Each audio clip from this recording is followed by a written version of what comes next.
अस्सलाम वालेकुम गाइस, कैसे हो आप सब। उम्मीद करती हूँ कि आप सब खैरियत से होंगे, मज़े में होंगे।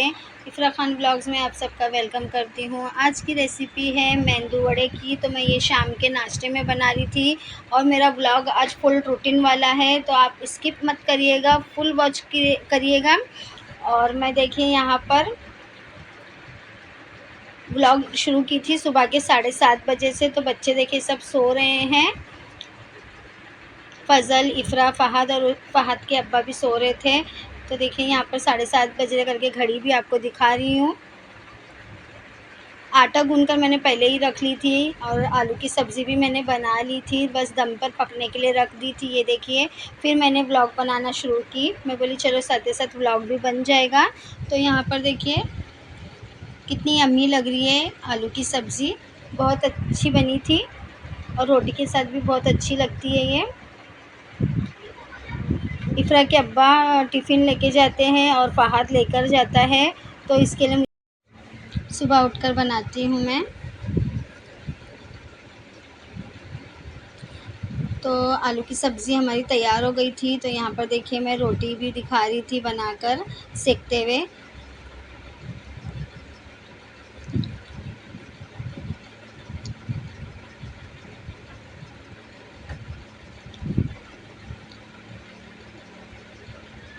तो गाइज़ यहाँ पर देखिए रोटी भी हमारी तैयार हो गई थी। तो ये मैं आपको बता रही हूँ कि देखिए रोटी कितनी अच्छी बनी है। प्लेट लेना भूल गई थी, तो प्लेट में लेकर फिर मैंने रोटी रखी और एक साइड में देखिए चाय बन रही थी। तो इफ़रा के अब्बा उठकर तैयार हो गए थे, तो उनके लिए टिफ़िन तैयार कर दी थी। एक डब्बे में देखिए रोटी डाली हूँ और एक डब्बे में आलू की सब्ज़ी डालकर यहाँ पर टिफ़िन रेडी हो कर रही थी।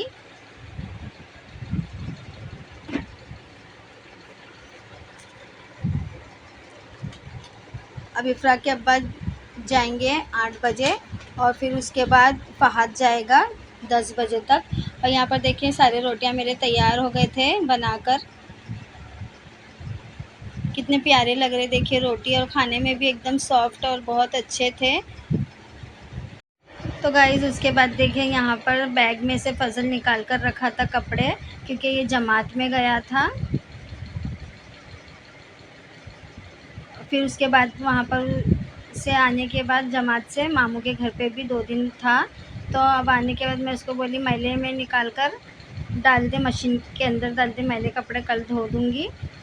तो बैग खाली किया था। और ये देखिए इफ़रा दोपहर के 1 बज रहे थे, ये अब उठी है, बाकी सब तो उठ गए थे, नाश्ता भी कर लिए थे। और देखिए दरवाज़ा जैसा खुला ना, तो ऐसे ही चिंकी भाग गई मेरी किटन। उसको ऐसा ही भाग जाते हैं सब किटन मेरे, जैसा दरवाज़ा खुला होता है भाग जाते हैं। इसके लिए लोग के लिए मुझे दरवाज़ा दिन रात दरवाज़ा बंद कर बैठना होता है।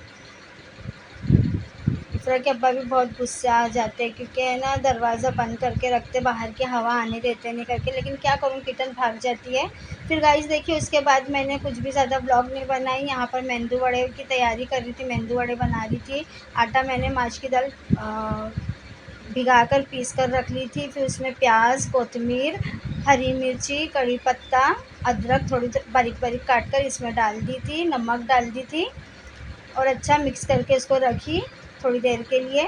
फिर जब तक कि मैं यहाँ पर नमाज़ पढ़ने आ गई असर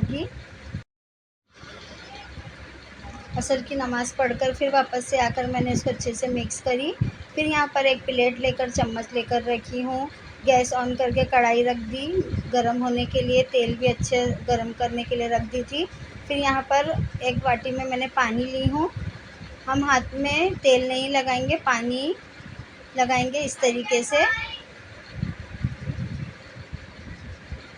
और इस तरीके से थोड़ा थोड़ा लेकर ये देखिए अंगूठे की मदद से बीच में सुराख करके इस तरीके से तेल के अंदर डाल देंगे। तेल अच्छे से हमारा गर्म हो गया है। फिर से पानी में हाथ डालेंगे और इसी तरीके से अंगूठे की मदद से बीच में सुराख कर डाल देंगे।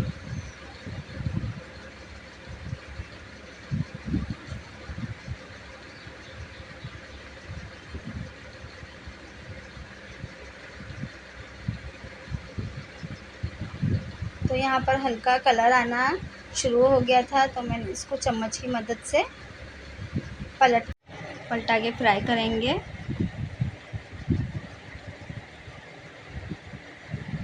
और उसको एक साथ फ्राई नहीं करेंगे गाइस। इतना कलर आता है ना, तो इसको निकाल कर रख लेंगे।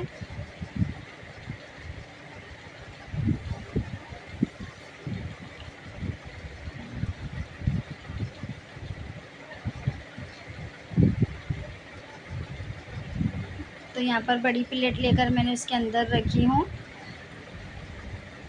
ये देखिए, मैं आटे के हाथ से क्यों लगा रही हूँ बड़े को हाथ, क्योंकि इसको मैं वापस से डबल फ्राई करने वाली हूँ इसके लिए।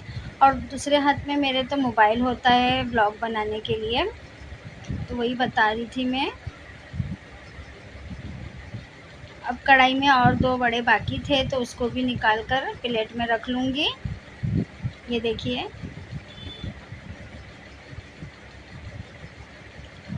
फिर वो ठंडे होने तक मैंने क्या की, दूसरा ट्रिप भी बनाकर डाल दी थी। और एक साइड में चाय बन रही थी हमारी।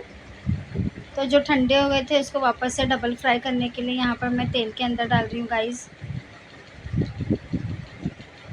ऐसा करने से क्या होता है, कलर बहुत अच्छा आता है और अंदर से अच्छे से पकता है। नहीं तो क्या होता है, एक साथ पकने रखते हैं ना, तो एकदम अंदर का आटा जो होता है ना, कच्चा कच्चा रह जाता है और घट घट रह जाता है, बराबर बड़े नहीं बनते। तो इसके लिए क्या करना होता है, जब हल्का सा कलर हम फर्स्ट बार डालते हैं ना, हल्का सा कलर आता है तो थोड़ा निकाल कर रख लेना है, फिर उसके बाद डबल से फ्राई करना है। तो देखिए आप, कितना अच्छा सुनहरी कलर आया है।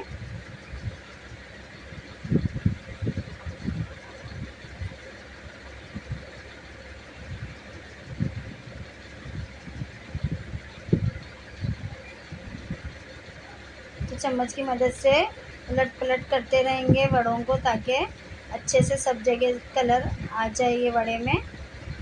तो ये देखिए, मैंने निकाल कर रखी थी हल्का कलर आने के बाद दूसरा ट्रिप का। तो देखिए कितना कलर डिफरेंट है ना, इस तरीके से कलर आना होता है वड़े के अंदर। और ये पानी वही है जो मैं हाथ लगा लगा के वड़े डाल रही हूँ, वही बता रही हूँ मैं।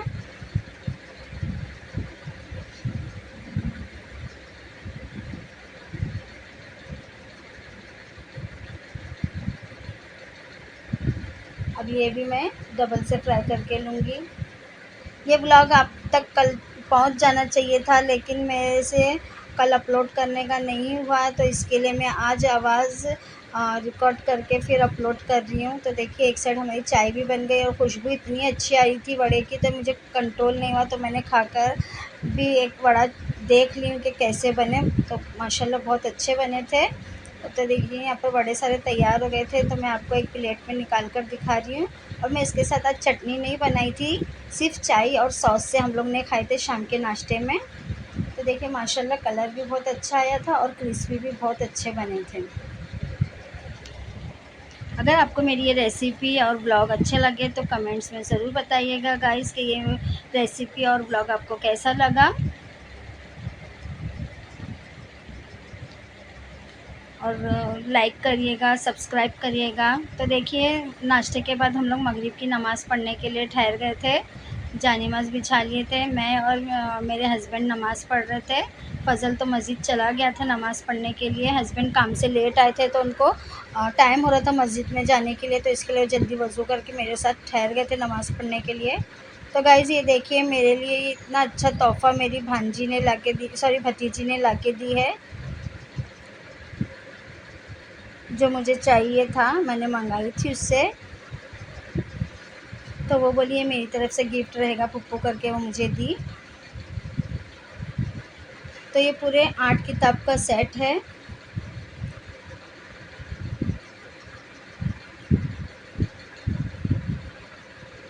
बहुत अच्छी किताबें, ये ट्रैवलिंग में या कहीं भी जाते हैं तो हम लोग एकदम बड़ी किताब लेकर बैठ नहीं सकते पढ़ने के लिए, तो ये छोटे छोटे किताब लेकर पढ़ सकते हैं। तो देखिए, ये सूरे रहमान है, बहुत इजी हो जाता है पढ़ने के लिए। तो ये सूरे सजदा है।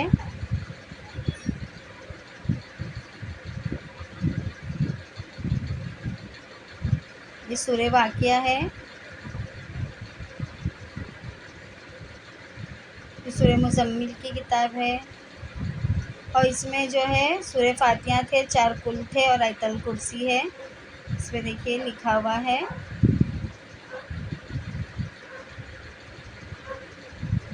तो आपको नज़दीक से दिखा रही हूँ कि देखिए इसमें आयतल कुर्सी भी है और इसमें 99 अल्लाह के हमारे नाम हैं। इसको भी याद करना होता है गाइज़, इंशाल्लाह मैं इसको याद करके रहूँगी।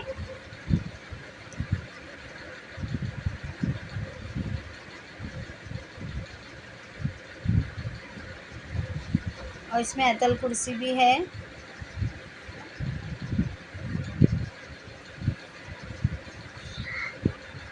सूरह यासीन है।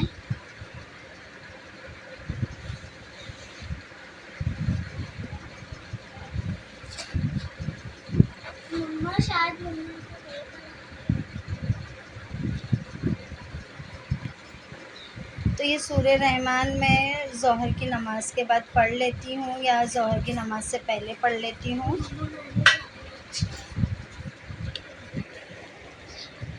और सूरह मुल्क इशा के बाद, सूरह वाक़िया, सूरह मुज़म्मिल, सूरह सजदा मैं मगरिब की नमाज़ के बाद पढ़ती हूँ।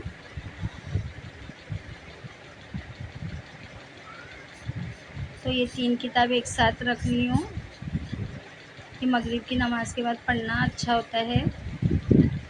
ये सूरह रहमान और ये सूरह यासीन ज़ोहर नमाज बाद, और ये तो मैंने बोल चुकी हूँ इशा की नमाज़ के बाद पढ़ती हूँ। अब सब किताबें एक साथ रख दूँगी वापस से डब्बे के अंदर।